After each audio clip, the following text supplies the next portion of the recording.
Question pour Jean-Paul Delevoye. Vous avez dit les plus belles réussites sociales sont le fait des plus grandes blessures infantiles.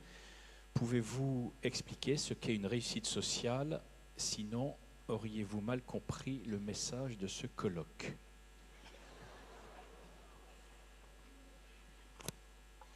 C'est parfaitement possible, parce que tout au long de ma vie, j'ai toujours été le plus incompétent parmi ceux qui m'entouraient.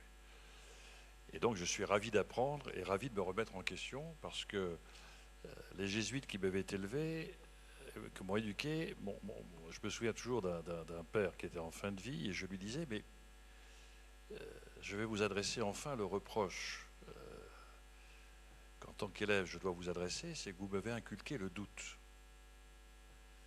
Et le doute, c'est quelque chose de totalement inconfortable, puisqu'on est sans arrêt en train de s'interroger pour savoir si on a raison ou tort, etc. etc.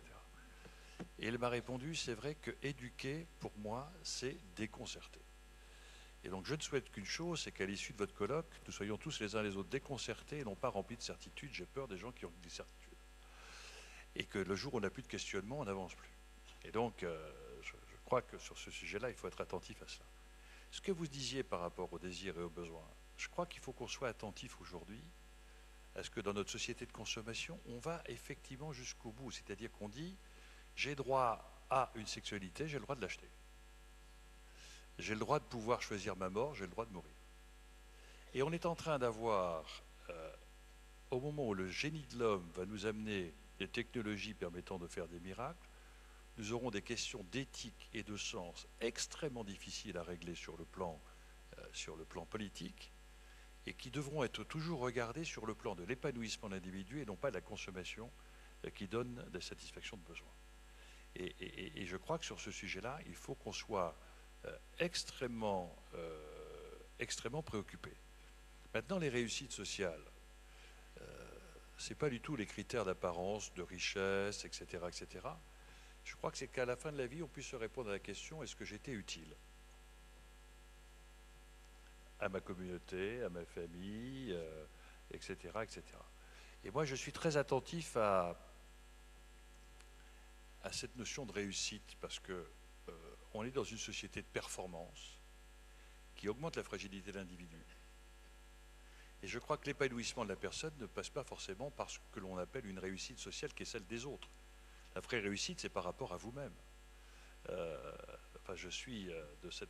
Alors, vous avez une responsabilité collective, vous avez une responsabilité individuelle de favoriser le bonheur de votre famille, l'épanouissement de vos enfants, etc., etc. Je n'ai pas de réponse à vous donner à cela.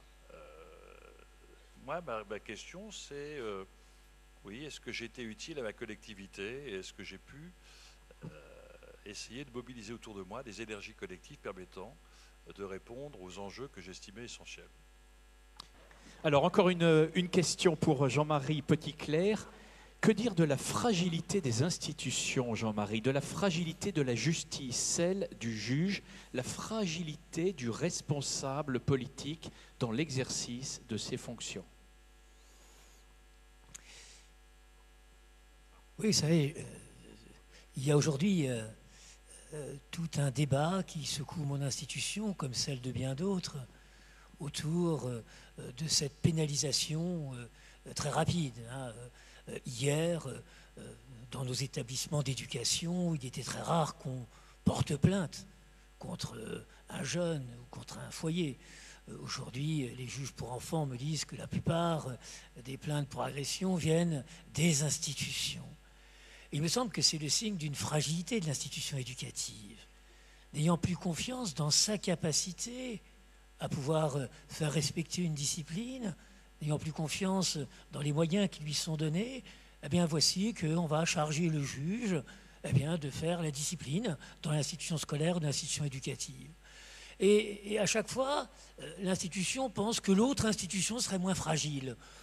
Tel n'est pas vraiment le cas. Moi, je disais, j'entends des éducateurs de ce nouveau courant qui sont pour le porter plainte immédiat. Je disais, il y a une trentaine d'années, les éducateurs ne portaient pas plainte.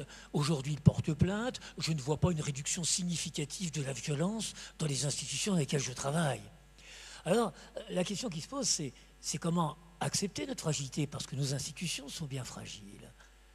Et je crois que comme je le disais, et ce que je disais pour la personne est aussi valable pour l'institution, à elle d'accepter cette fragilité pour pouvoir tenter d'y remédier, pour pouvoir créer, être créative dans la construction de pistes nouvelles. Mais je crois qu'il y a un vrai problème, hein, c'est qu'on a des institutions qui se savent fragiles, mais qui veulent toujours présenter une phase de solidité. Et les adolescents, les jeunes qui ont vraiment l'art, hein, pour se glisser dans les failles, voient bien la faille, hein. Quand je vois des fois le juge qui va se poser comme étant le garant, et puis dont on sait bien que sa mesure sera complètement inefficiente, puisqu'elle ne pourra être mise en place que 6 mois ou 9 mois après, arrêtons. Arrêtons d'avoir un tel fossé entre un discours de solidité apparent, hein, et puis une fragilité dans la pratique. Et je crois que c'est en acceptant cette part de fragilité, là encore, que l'institution pourra apprendre à devenir de plus en plus solide et à devenir de plus en plus juste. Merci beaucoup. Ce colloque touche à sa fin. Merci pour votre participation. Merci.